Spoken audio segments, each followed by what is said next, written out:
slightly colder European soil here in the Netherlands. After 2 tough overseas races, we now have a new challenge on our hands with the first sand race this weekend. There are some places where legends are born, and this is the case for the Netherlands near Valkenswaard. 12 consecutive race wins on this track and still going strong. This weekend, Jeffrey Hurlings is hoping for his 50th GP victory in front of his home crowd.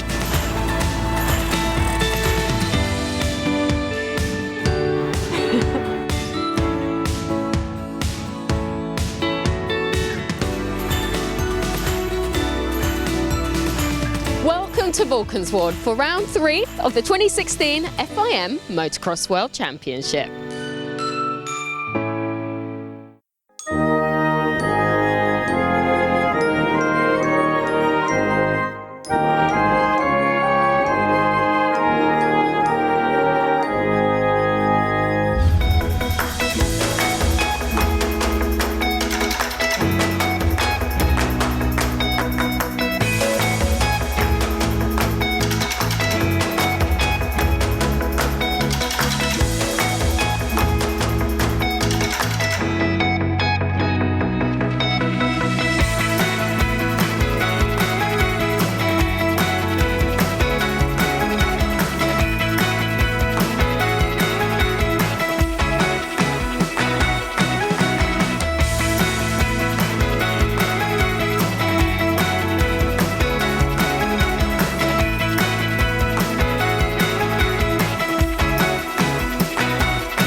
For the first sand race of the year, we're in Valkenswaard. Let's take a look at this famous track with Peter Petrov and Glenn Coldenhoff in our GoPro track preview.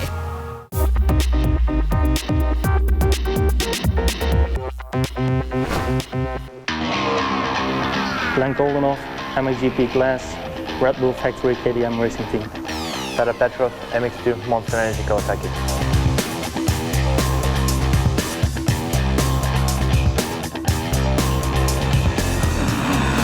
You start from gate number 1 over on the left-hand side. It's about 60 meters to the first left-hander. Goes left, then right, and then back down this straight here through the sweeping left, turn 3 over the first single jump.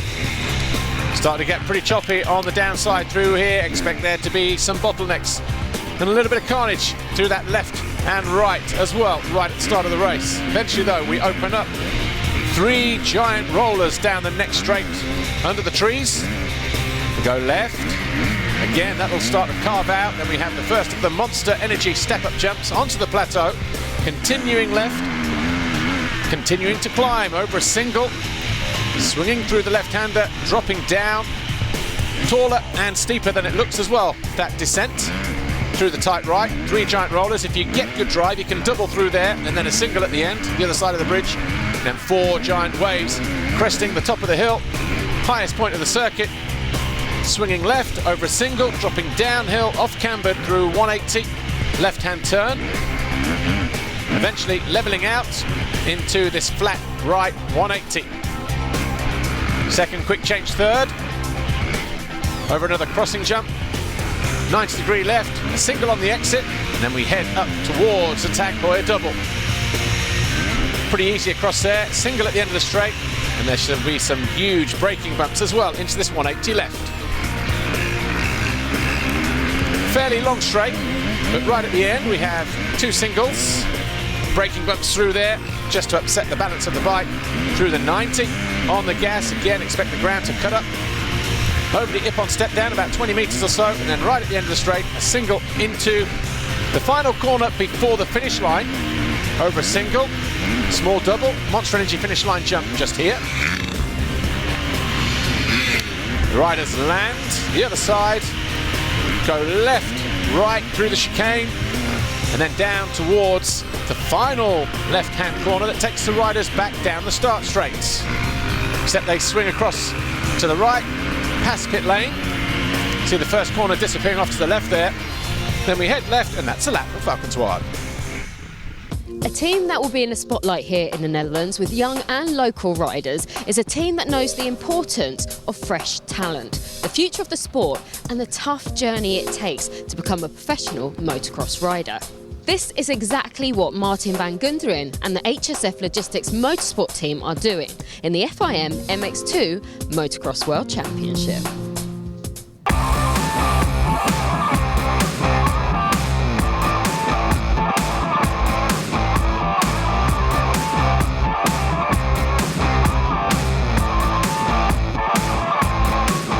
Actually, when we started with this team, it was obvious that we want to have a junior plan as well. Because, as we say in Holland, the young riders have the future. So, as a team, you have to build always in the future. And if you don't have a junior plan, it's quite difficult, let's say, to make a proper plan. And after a few years, they will become older, and then they swap to MX2. I enjoy to be at home here. I'm here from just when I was a child. I hope for a good weekend, and it's good to have your own people. Like when you are doing a lap and you see the people around the track, it's really nice to see. More pressure, more people, more work. But anyway, it's one of the let's say the whole series. But there is always a little bit more pressure from out of here in Holland because the expectations are quite high from the riders. So the only thing what we have to do is to stay relaxed and do our thing. Yeah, I'm doing the European GPs, and if something happens to my teammates, then I'm maybe taking their place. Yeah, in Thailand was quite good. First race already in top 10, one moto. And for the rest of the season, I hope to stay in top 10 every race, and that would be the goal. 2 weeks ago in Dutch Championship, I had I hurt my back, and then now I'm struggling with it. And after Valkenswaard, I have 3 or 4 weeks time to heal it. So I hope till next race in Latvia, I will be 100% fit.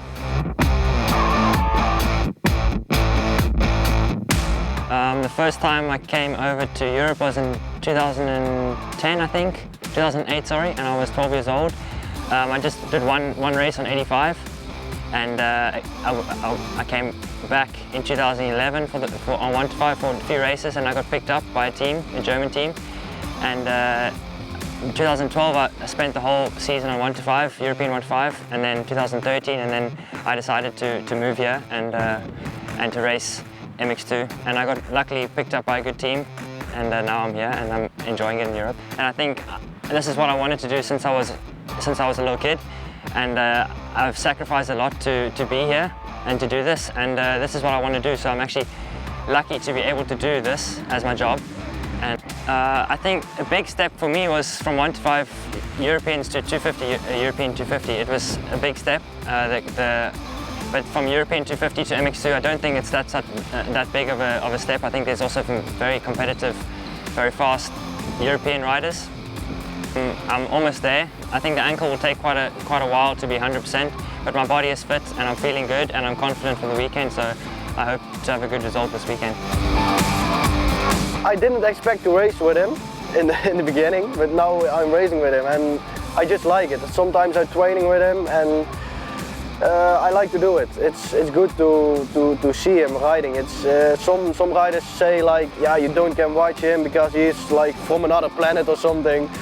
I learn a lot from him because he trains like the old times, just every day full gas, and that's something nice to see. I hope to make a new start here because Qatar it was not too bad.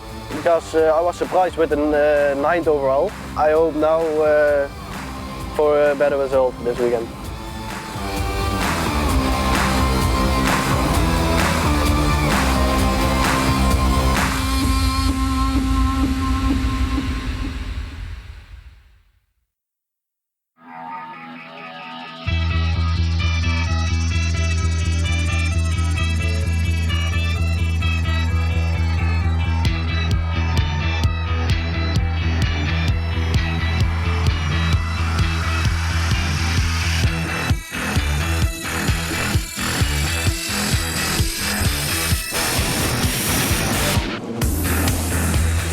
Overnight rain throughout the weekend, and 45 minutes prior to the start of MX2 Race 1 left the circuit under a deluge of water, riders falling through the first turn.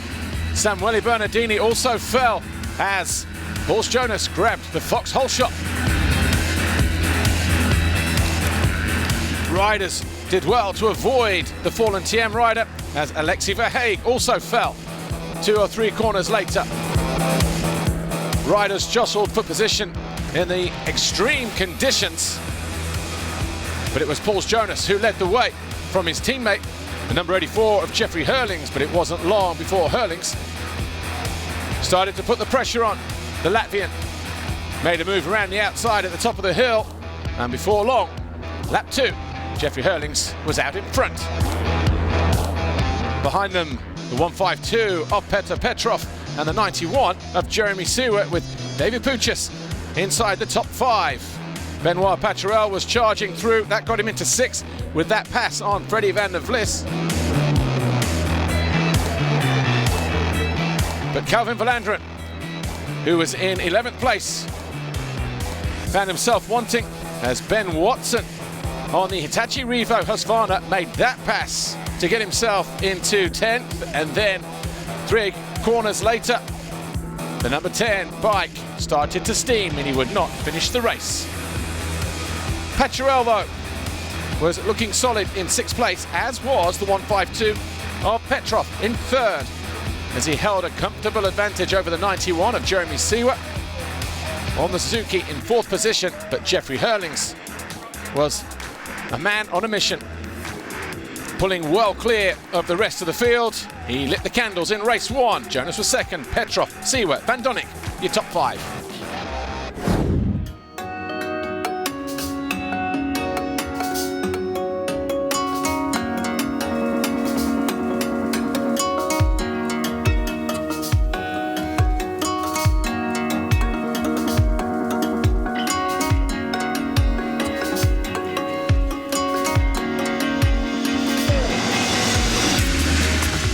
Much brighter and calmer conditions greeted the riders at the start of MX2 Race 2. Jeffrey Herlings, the Bullet, getting a flying start, pulling his 2nd foxhole shot of the year. As Freddie van der Vlis went down at turn 1. Alexander Tonkov got out the gate in 2nd, Paturel 3rd.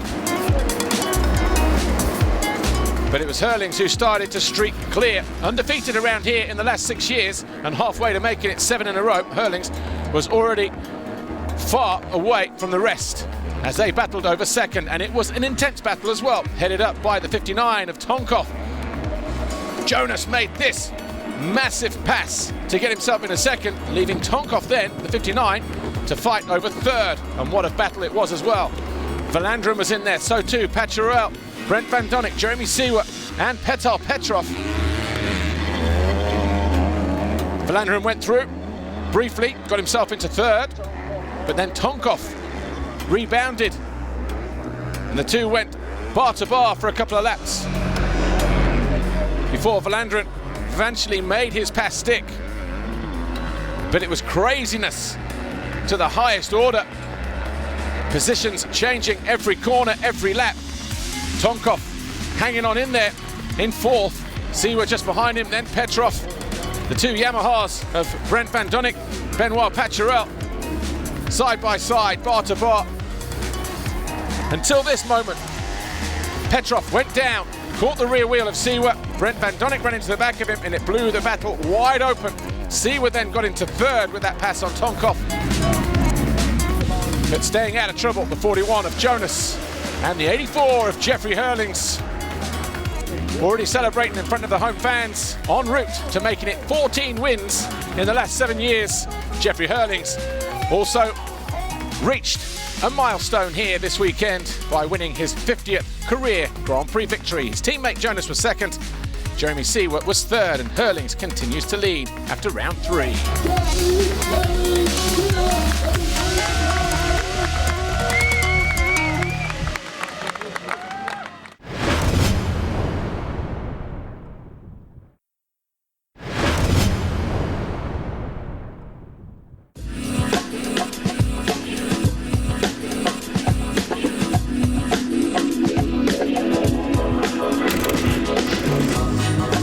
I would say the last winter was quite tough for us because we had 2 new riders, but we had also a new 450 KXF.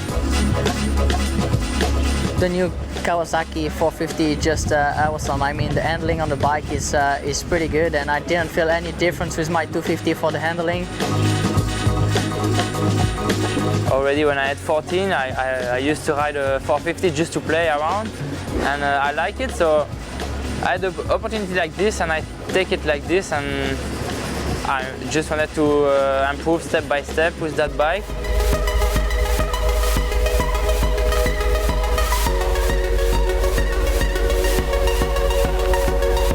They are 2 easy guys, you know, so they are not fighting against each other. They understand we are a team, so a team has to work together from the riders to the mechanics. That's really good to work this way.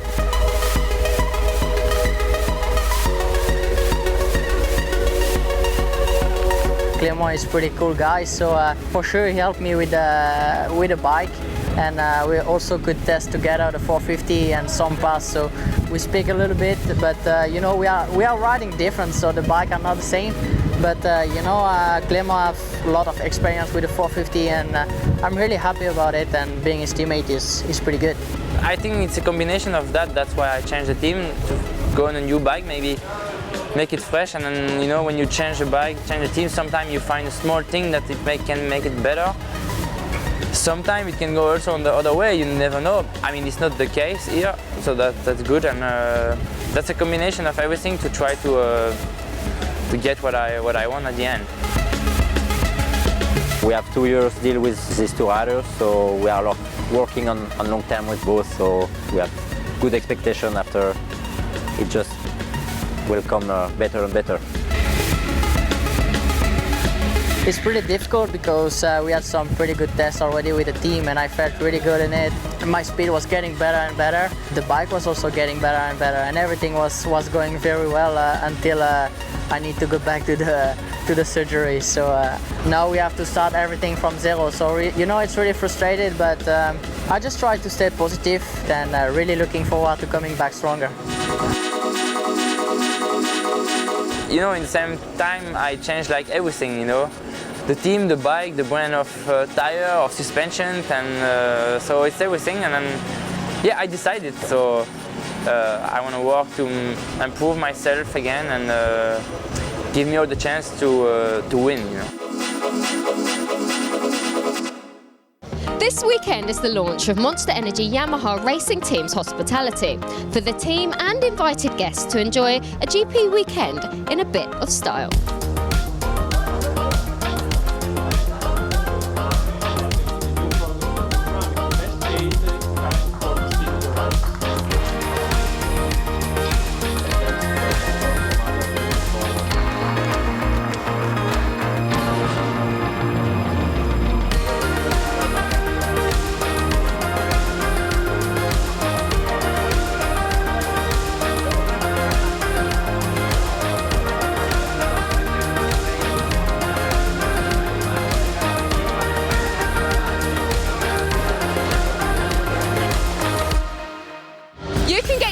On the official MXGP2 video game this week.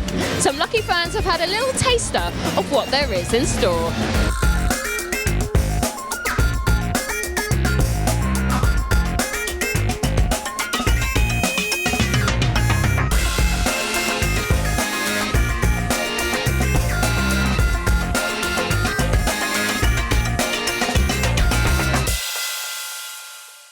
From the video game to the real deal, let's take a look at the MXGP highlights.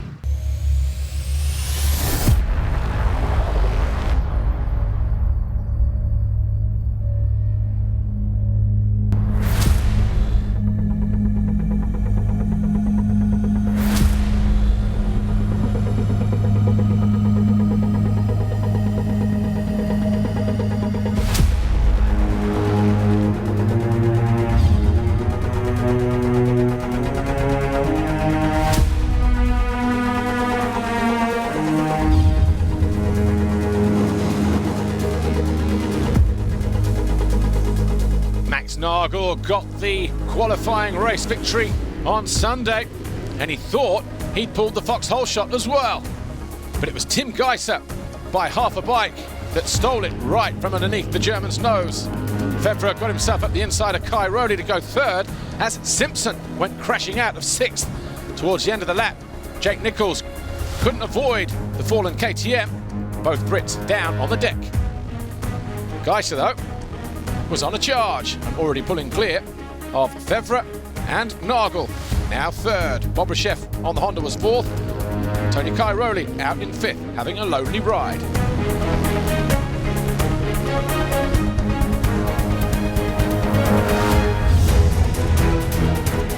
Jeremy Van Hoorbeek started to get interested as well. Found his way into sixth as Fevre got himself onto the rear wheel of Geiser. Tried to make a pass, but ran out of track. Made a couple of mistakes, had to do it all again. But then a little bit of frustration started to creep in to the Frenchman's game.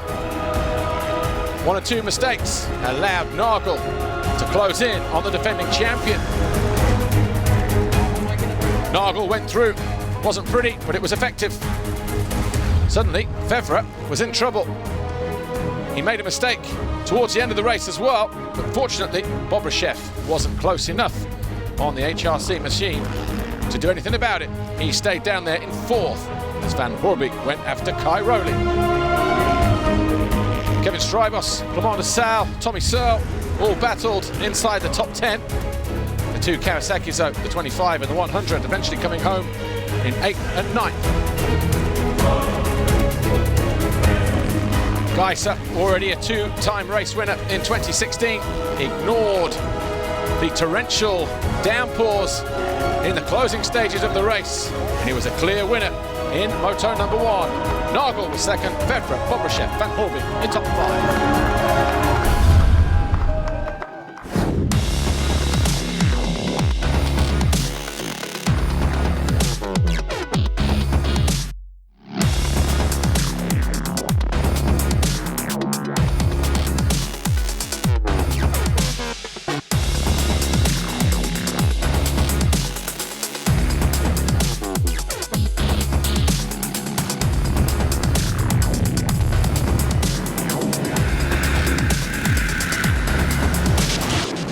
Gate drop for MXGP race 2. It was Antonio Kai Rowley who flew out of the start. The Red Bull KTM rider taking his first foxhole shot of the year. Tim Geiser behind him in second. But going down at turn 1, the 92 of Valentin Quillot. 4 or 5 corners into the race, Geiser was already up front and looking to pull clear of the 222, Antonio Kai Rowley. Bobryshev went up track, lost a couple of positions, one of them to Sean Simpson, as Geiser and Kai Rowley battled towards the end of lap 1. The two Yamahas of Fevre and Van Hoorbeek were at it as well, as they fought over third place. Kai Rowley came round a corner, found Geiser on the deck. He threw away the lead on that Honda Garibaldi machine and then had to work hard to get back on terms. One or two mistakes starting to creep in to the Slovenian's game. Fevre fell while trying to pass Kai Rowley for the lead. Lost out to his teammate Van Hoorbeek. Suddenly, Fevre was in third. Simpson also fell from 8th down to 16th. The Scot would eventually get back to 9th. The second half of the race, though, started to go wrong for Geiser. Too many mistakes creeping in. He just had to bide his time. Just like Roman Fevre, who found himself right back on the rear wheel of Van Hoorbeek, his teammate. Koldenhoff wasn't too far away as well, and another mistake from Geiser. Eventually he came home in 8th place. The Yamaha battle had everybody on the edge of their seats, and with 2 laps to go, Fevre charged down the inside, and on the final lap, whittled down a 3-second advantage. Caught Tony Kai Rowley, made the pass at the bottom of the hill, and the Frenchman went on to win in emphatic style in race 2. Kai Rowley came home 2nd, Van Hoorbeek 3rd, Nagel 4th, Strybos was 5th. The overall Grand Prix, though, for the 2nd time this year, belonged to Roman Fevre. Nagel on the box for the 1st time this year in 2nd. But Roman Fevre extends its lead at the top of the MXGP point standings as we head to Patagonia, Argentina for round 4.